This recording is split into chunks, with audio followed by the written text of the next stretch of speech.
बहुत टाइम से मैं ये सोचता था कि मैं अपने मन की बात लोगों के साथ शेयर करूं। मेरी कोई सुनने वाला नहीं था, कोई मेरी बात को समझने वाला नहीं था। मैं जिस लॉजिक के बारे में बताने की कोशिश करता था किसी को, वो कोई नहीं समझता था। हर कोई आकर के मुझे पकड़ा देता था, तो कोई ना कोई सेल्फ हेल्प बुक या फिर मेरी जो प्रॉब्लम थी उसका कोई ना कोई समाधान, कोई ना कोई मोटिवेशनल स्पीकर का वीडियो। मैं आज थोड़ा सा ब्रूटल हो जाऊंगा। मैंने डिसाइड किया था कि जिस दिन मेरा प्लेटफॉर्म होगा, जिस दिन मेरी आवाज़ लाखों तक के पहुंचेगी, उस दिन मैं ये चीज़ लाखों की लाइफ बदलने के लिए ज़रूर करूंगा। और आज जब हमारे पास प्लेटफॉर्म है, आज जब हमारी लोग सुनते हैं, जानते हैं कि हम कौन हैं, आईएएस ऑफिसर बनने के बाद, टीचिंग प्रोफेशन में हज़ारों स्टूडेंट्स को क्लियर करवाने के बाद, इंजीनियरिंग सर्विसेज, और समझने के बाद कि मैं अकेला नहीं हूँ कि जिसके साथ वो होता है, और ये ऐसे बहुत सारे लोग हैं जिनके साथ ये चीज़ होती है। और ऐसे में वो, उनको भी नहीं पता रहता है वो किस दलदल में अपने पाँव को घुसा रहे हैं और उसमें धंसते ही चले जा रहे हैं, धंसते ही चले जा रहे हैं। कभी उस दलदल से बाहर निकलने का कोई साधन ही नहीं है, क्योंकि कोई है जो उनको उस दलदल में और अंदर धकेलना चाहता है। जो स्टॉक्स वालों ने जब मेरे को अप्रोच किया था कि सर आप बोलिए अपने बारे में, तो मैंने वहाँ पर थोड़ी बहुत बातें बताई थी। मैंने उस प्लेटफॉर्म को एज एन एक्सपोज करने का प्लेटफॉर्म नहीं माना। मैंने उस प्लेटफॉर्म को ऐसा नहीं किया कि मैं उसको एक्सपोज करने के लिए यूज़ करूं। मैंने कहा मेरा प्लेटफॉर्म ही खुद बिल्ड होगा और मैं अपने ही प्लेटफॉर्म पे किसी न किसी दिन ज़रूर ये चीज़ बोलूँगा और बोल के रहूँगा और ये चीज़ लोगों तक पहुँचा के रहूँगा। जो समझदार होंगे वो डेफिनेटली समझेंगे इस बात को, और जो लोग नहीं भी समझ पाएंगे वो लोग इस चीज़ को अप्रिशिएट ज़रूर कर पाएंगे। तो चलिए मैं शुरुआत से स्टार्ट करता हूँ कि क्या हुआ मेरे साथ, और शायद आप लोग भी उस चीज़ को रिलेट कर पाएंगे, क्योंकि मैं कोई मार्स से नहीं आया हूँ, आप ही लोगों के बीच का ही लड़का हूँ। ठीक है, अब मैं अपनी पूरी कहानी पे आता हूँ। जुलाई 2008 मुझे चाहिए था कंप्यूटर साइंस और मिला मुझे सिविल इंजीनियरिंग। सिविल इंजीनियरिंग में मेरा इंटरेस्ट पहले से ही, फर्स्ट डे से ही नहीं था, क्योंकि जो मुझे चाहिए था वो नहीं मिला। मतलब उस समय 2008 में सब ट्रेंड चल रहा था, मतलब गूगल, एडोबी, ओरेकल, ये इन सब कंपनीज़ में जाने का। इन सब में हाई पैकेजेस में प्लेसमेंट होता था, बहुत ही रेप्यूटेड होते थे उस समय, मल्टीनेशनल एमएनसीज की बात होती थी। तो कहीं ना कहीं मेरा भी ब्रेन वॉश था इसी तरीके से कि भाई मेरे को भी कंप्यूटर साइंस लेना है और उसी में आगे करके नाम कमाना है। तो हुआ यूँ कि मिल गया सिविल इंजीनियरिंग। मैं बहुत परेशान हुआ, बहुत रोया, बहुत परेशान हुआ। तो ऐसे में हुआ यूँ कि सिविल इंजीनियरिंग जब मैंने एडमिशन ले ही लिया था तो मैंने सोचा कि वाई नॉट परस्यू इट। पहला सेमेस्टर दिसंबर 2008 में एग्ज़ाम हुआ। ठीक है, जुलाई 2008 में मेरा एडमिशन हुआ, दिसंबर 2008 में पहले सेमेस्टर का एग्ज़ाम हुआ। पहले सेमेस्टर के एग्ज़ाम में 6.3 पॉइंटर आया, बैक वैक लग गए। हुआ यूँ कि ये पता तो चल गया था कि इसमें इंटरेस्ट नहीं आ रहा है मेरा। जब मुझे ये लगने लगा कि मेरे दोस्त मेरी वैल्यू नहीं करते, मेरा पॉइंटर बहुत कम आ रहा है, ना मैं लैब में पार्टिसिपेट कर पाता, ना मैं किसी के साथ पढ़ाई के बारे में कोई चर्चा कर पाता, तो ऐसा सबके साथ होता है कि लाइफ में जब कभी भी हमारे हिसाब से चीज़ें नहीं चलती तो हम जो है किसी न किसी की तरफ जाते हैं, तो या तो पेरेंट्स की तरफ या तो किसी और की तरफ। तो ऐसे में मैं गया सेल्फ हेल्प बुक्स की तरफ, self help books, motivational speakers, इन सब की तरफ मैं गया। मैंने अपने कॉलेज के जो लैन होता है, नेटवर्क होता है, उससे बहुत अच्छी अच्छी मोटिवेशनल वीडियोज़ डाउनलोड कर ली, जो लोगों ने शेयर कर रखी थी लैन में, वो डाउनलोड कर डाली। उनको देखता था, दिन भर रिपीटेडली देखता था, अंदर से जोश जगता था, अंदर से बहुत ज़्यादा एंथुजियाज़म आता था कि अब सक्सेस ही है मेरी लाइफ में और कुछ नहीं है। और ऐसा मैंने 19 महीने तक के किया है, 19 मंथ्स तक के मैंने ये किया है। दिसंबर 2008 जब मेरे को फेलियर मिला, 6.3 पॉइंटर हुआ, तब मेरे को पता चला कि अगर यही चलता रहा तो प्लेसमेंट तो घंटा होगा, नहीं होने वाला। ठीक है, उसके बाद वहाँ से जो मैंने सेल्फ हेल्प की, अपनी जो बुक्स की, वीडियोस की जो सीरीज़ स्टार्ट करी, ये जुलाई 2010 तक के चलता रहा। तो उसके बाद भी कोई इम्प्रूवमेंट कहीं कोई ग्रेड में नहीं दिखा। 6.3 से 7 तक पहुँचे और वो फ़र्क नहीं पड़ता है, वो थोड़ा बहुत 6.3 7 पॉइंटर इतना तो आ ही जाता है, सबका आ जाता है, तो कोई ख़ास फ़र्क नहीं पड़ता। मैं दिन भर वीडियोस पे वीडियोस देखता था ज़रूर, और इसी तरीके से मैं अकेला नहीं था। मेरे मेटलर्जी में एक और दोस्त था, वो भी बिल्कुल मेरे को ही बिल्कुल फॉलो करता हुआ, या ऐसा कह सकते हो दोनों एक दूसरे को फॉलो करते हुए, ये देख यार ये फलाना मोटिवेशनल स्पीकर की एकदम ज़ोरदार वीडियो आई है, मतलब एकदम लाइफ चेंजिंग वीडियो, मतलब अंदर से बिल्कुल हिला देने वाली वीडियो कि अब कुछ करिए, नस नस मेरी खौले वाली टाइप की वीडियो। तो वीडियो देख करके तो बहुत अच्छा डोपामिन रिलीज़ होता था, बहुत मज़ा आता था। मैंने लाइफ में उस समय कुछ नहीं किया, ना मैंने कोई स्पोर्ट्स एक्टिविटी की, ना मैंने कोई इधर उधर के चक्कर पाले, फिर भी कोई ना कोई इंप्रूवमेंट कहीं से भी दिखाई देने का, दूर दूर तक के कोई रास्ता तक के नहीं दिखता था कि मैं इंप्रूव करूं तो करूं कैसे, इतना तो कर रहा हूं मैं, इसके अलावा और क्या करूं, जान ले लोगे क्या। और प्रॉब्लम यही थी, प्रॉब्लम पूरी की पूरी यही थी कि I was being fooled bye these motivational speakers. मैं इन मोटिवेशनल स्पीकर्स के द्वारा बहुत बुरे तरीके से, क्या बताऊं, बनाया जा रहा था मैं, है ना, वो जो बोलते हो ना, वही बनाया जा रहा था मैं। ये मेरा पर्सनल एक्सपीरियंस है। किसी को अंदर से कोई आहत लगे, किसी को कुछ लगे तो कंट्रोल करके रखिएगा। मेरा पर्सनल एक्सपीरियंस है, आज मेरे पास प्लेटफॉर्म है, मैं बोलूँगा, और अपना पर्सनल एक्सपीरियंस है वो हम शेयर कर सकते हैं। हम किसी के ऊपर अपनी चीज़ थोप नहीं रहे हैं। पहली चीज़ तो ये है। ये हुआ ऐसे कि बार बार जब जब मैं इन लोग की वीडियोस देखता था तो मेरे मन से आवाज़ आती थी कि अब मुझे सक्सेसफुल होना है, अब मुझे सक्सेसफुल होना है, अब मुझे सक्सेसफुल होना है, मुझे कोई नहीं रोक सकता, मुझे कोई नहीं रोक सकता। और ये सीरीज़ चलती रहती थी और मेरा जो बबल है बढ़ते जाता था, लेकिन कोई फ़ायदा लाइफ में रियली में हो नहीं रहा था। और ऐसे करके एक टाइम आया जब ये पूरा का पूरा बबल बर्स्ट हो गया। मतलब अब समझ में आ गया कि नहीं नहीं नहीं, बस करो, इंप्रूवमेंट नहीं हो रहा है, कुछ और चीज़ है जो तुमको चाहिए, कुछ और चीज़ है जिसके बारे में तुम्हें पता लगाना चाहिए, ये नहीं है वो चीज़। ये मोटिवेशनल गुरुज बोलते थे work hard work hard work hard. Google में देखो तो हर जगह इंस्पिरेशनल कोट्स के नाम पर working hard is the key to success, hard work hard work hard work. Hard work had ruined my life, had ruined my life, literally ruined my life. मैं work hard तो करता था लेकिन just for the sake of working hard, because they were saying so कि work hard करो तो आगे मेहनत सफल होगी, आज नहीं तो कल होगी। सो अभी समझिए कि हमारे साथ, मेरे साथ होता था वैसे ही हम सबके साथ हो रहा है।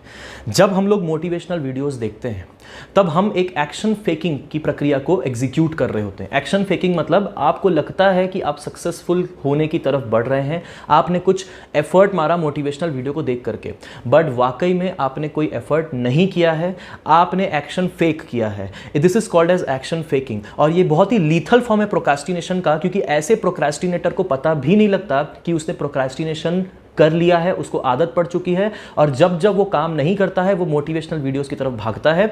ऐसे करके एक के बाद दूसरी, दूसरे के बाद तीसरी, तीसरी बाद चौथी, नई वीडियो आ गई तो नई। और आप खुद ही बताइए, क्या आपको नहीं मालूम है जो कुछ बताया जा रहा है मोटिवेशनल स्पीकर्स के द्वारा कि ये आपको करना चाहिए और ये नहीं करना चाहिए? आपको अपने डेली गोल्स लिखने चाहिए, या फिर आपको अपने काम के ऊपर बहुत ज़्यादा एम्फसाइज करते हुए, प्रायोरिटी देते हुए वही काम करना चाहिए, और उसके अलावा उस टाइम पर कोई और काम नहीं करना चाहिए? क्या ये कौन सी बड़ी बात है? लेकिन फिर भी आप देखेंगे, जब जब नई वीडियो आएगी तब तब देखेंगे। आपको पता है सेल्फ हेल्प इंडस्ट्री और मोटिवेशनल गुरुज, ऐसे फेक मोटिवेशनल गुरुज की ग्रोथ क्यों हो रही है? ऐसे फेक मोटिवेशनल गुरुज जो आपको कुछ प्रोडक्टिविटी नहीं दे सकते, आपके एग्जाम में आपकी हेल्प नहीं कर सकते, आपको जीवन में जो जहाँ पे अटकनें पड़ती हैं वहाँ पे आपको उठा करके आपको सही ट्रैक पे नहीं ला सकते, ऐसे फेक मोटिवेशनल गुरुज की जो इंडस्ट्री है वो है $16 बिलियन इंडस्ट्री, सिर्फ और सिर्फ यूनाइटेड स्टेट्स में। यूनाइटेड स्टेट्स में तो ये लोग तो मचा रखे हुए हैं।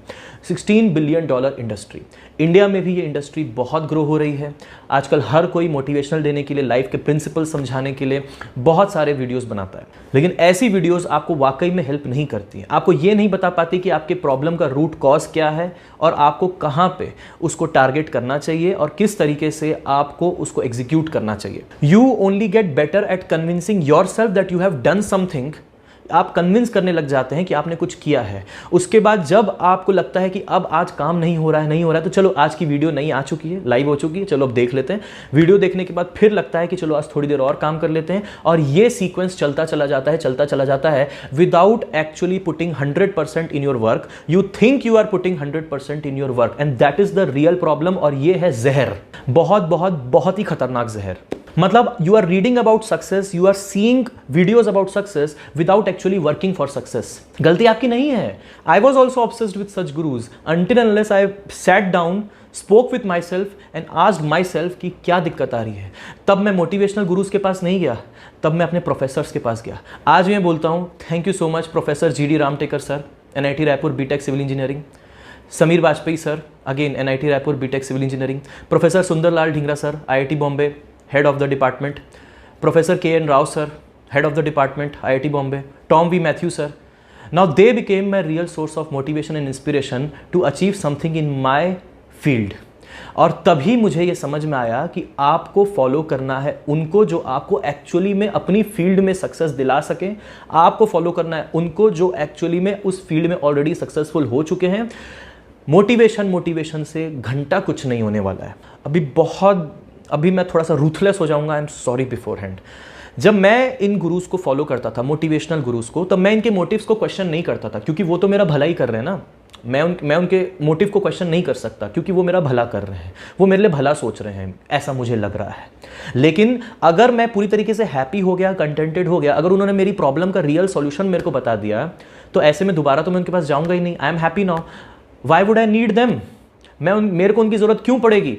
So in short, I was very profitable for this self-help industry. I was consuming their product. What is their product? That motivational speech is their product. बड़ी बातें, big motivational speeches, but they are not telling what to exactly focus on. And that's what हमें अपने teachers से dopamine release होता हुआ दिखता नहीं है। वो बोरिंग बातें कर रहे हैं, बल्कि वही काम की बात है। हमें डोपामीन रिलीज होता हुआ दिखता है किससे? मोटिवेशनल स्पीकर से, जो बड़ी बातें करके अंदर से चार्ज अप कर देते हैं। लेकिन एक्चुअली में काम कौन आ रहा है? आपके गुरु, आपके टीचर जो है ना, वो है जो आपके लर्निंग में आपकी हेल्प कर रहे हैं। चाहे वो आप अगर जिम में फिटनेस गुरु की बात करें, तो जो आपको एक्चुअली में बॉडी बनाने में हेल्प कर रहा है, जो एक्चुअली में आपके दिमाग में कुछ टेक्निकल स्किल या फिर आपके कुछ भी स्किल आपके दिमाग में डाल रहा है, वो है आपका असली गुरु। अब इन गुरुज की भी कोई गलती नहीं है। क्यों? क्योंकि इनका फैन बेस डिमांड कर रहा है, भाई नया प्रोडक्ट आया नहीं तुम्हारा, एकदम मोटिवेशनल वीडियो दे दो भाई, एकदम मोटिवेशनल वीडियो कि भाई आदमी चार्ज अप हो जाए। कुछ ऐसा आया नहीं तुम्हारा, तो जब यही लोग जो इनके फैन बेस है, वही जब इनको बोलेगा कि भाई दो हम कंज्यूम करने के लिए रेडी हैं, तो क्यों नहीं कंज्यूम करेंगे? पेप्सी और कोका कोला भी तो ऐसे ही चल रहा है। पेप्सी और कोका कोला और इनमें क्या फर्क है? वही तो है, डिमांड सप्लाई की बात है और कुछ भी नहीं है। तो क्या हमें इनकी वीडियोस नहीं देखनी चाहिए? क्या हमें ये कंज्यूम नहीं करना चाहिए? खुद से पूछिए, क्या आप इतना कंज्यूम कर रहे हैं इनको कि आप काम ही नहीं कर रहे हैं, और जब आपके काम में मन नहीं लगता तो आप इन्हीं की शरण में चले जाते हैं? क्या ये आपके लिए उसी तरीके के भगवान जैसे हो गए हैं कि भाई बचा ले, ऐसा हो गया है? तो ये सवाल आपको खुद से करना होगा। आप देखेंगे सिविल बींग्स में आज तक मैंने 150 वीडियो बनाई है। 150 में से मैंने कई बार हेडलाइन में जब ये दिया है कि stop motivation start action, views ही नहीं आए। लेकिन जहाँ पे मैंने मोटिवेशनल वीडियो, इंस्पिरेशनल वीडियो डाल दिया, तो वहाँ पे व्यूज़ ही व्यूज़, मिलियन में व्यूज़। क्या मजाक चल रहा है? बात समझ रहे हैं आपकी? क्या मेंटालिटी, क्या मजाक चल रहा है? और पूरी दुनिया इस भेड़ चाल में लगी हुई है।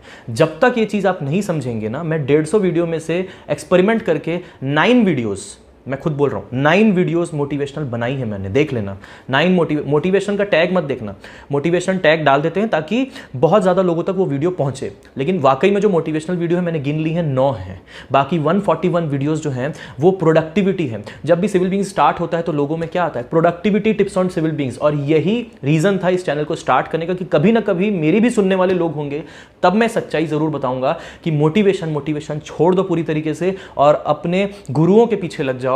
वही है जो आपको दिशा दिखाएंगे, उन्हीं पे फेथ रखिए, उन्हीं पे विश्वास रखिए और उनके स्किल्स को अपने अंदर एम्बाइब करिए। इसी के चलते आप जो है अपनी फील्ड में आगे बढ़ पाएंगे। और कोई रास्ता नहीं होता है। और यहाँ पे चल रहा क्या होता है? उल्टा चल रहा होता है। यहाँ पे अपने टीचर्स बोल के थक जाते हैं कि भाई पढ़ ले, तेरे को मैं पढ़ाने के लिए रेडी हूँ, डाउट सॉल्व करने के लिए रेडी हूँ। लेकिन वहाँ भैया किसी मोटिवेशनल स्पीकर की कोई वीडियो आती है तो पहले वो देखी जाती है और बाद में अपने टीचर को इंपॉर्टेंस दिया जाता है। उनके लिए वो मोटिवेशनल गुरु जो है वो बहुत ऊपर रहते हैं और जो ये अपने टीचर्स रहते हैं वो काफ़ी नीचे रहते हैं। आई होप आप ये समझ पाए होंगे इस चीज़ को। अभी आप मेरे पीछे जो है कुछ गेम्स देख रहे होंगे, आप बोल रहे होंगे अरे सर तो गेम खेलते हैं, how come he says he works hard. No, I don't work hard, I work very smart. I set my priorities straight. मेरी प्रायोरिटीज़ बिल्कुल रहती हैं।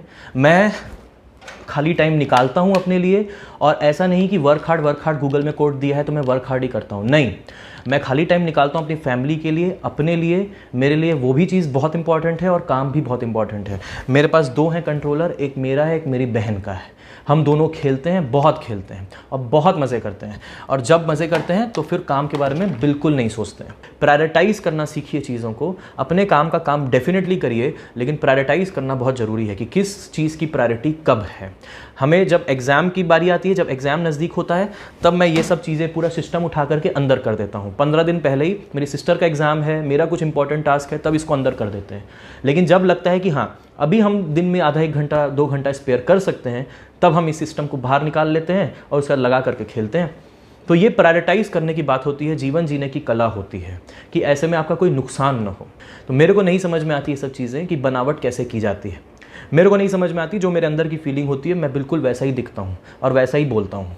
क्योंकि मैंने ये सीखा है, क्योंकि मैंने एक्सपीरियंस किया है अपने लाइफ में कि ये दिखावा जो इतने लोग कर रहे हैं, जितनी दिखावा जितने लोग अब हमारे सामने लेकर के आ रहे हैं, वो उनको हमसे कुछ ना कुछ तो फ़ायदा है, तभी वो चल रहा है। वो अपने रियल इमोशंस बाहर नहीं निकालते। अगर निकाल देंगे जिस दिन, और जिस दिन अपनी रियलिटी बता देंगे कि देखो मैंने तुमको इतना बोला, उसके बाद तुम काम नहीं किए, फिर से मेरे पास आए, फिर बोला काम करने के लिए, फिर नहीं किए, फिर मेरे पास आए, क्योंकि डोपामिन वो काम नहीं दे रहा तुमको, डोपामिन मैं दे रहा हूँ तुमको। तो जहाँ डोपामिन मिलेगा वहीं ना आओगे। बात समझ रहे हो? तो इसी कारण be very very careful whom you follow. अगर किसी की इंटरनल भावनाएं आहत हुई हों तो उसके लिए माफ़ी चाहता हूँ मैं। सॉरी, माफ़ी नहीं चाहता हूँ, मेरा रियल है, जो है वो रियल है, इसके लिए माफ़ी क्या ही की हुई, तो मेरा पर्सनल एक्सपीरियंस था। ठीक है, थैंक यू सो मच। जय हिंद, वंदे मातरम।